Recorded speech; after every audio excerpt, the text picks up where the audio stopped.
بسم الله الرحمن الرحيم تبارك الذي بيده الملك وهو على كل شيء قدير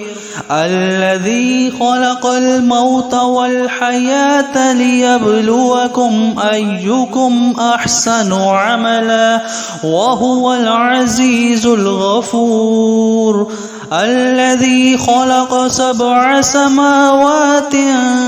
طباقا ما ترى في خلق الرحمن من تفاوت فارجع البصر هل ترى من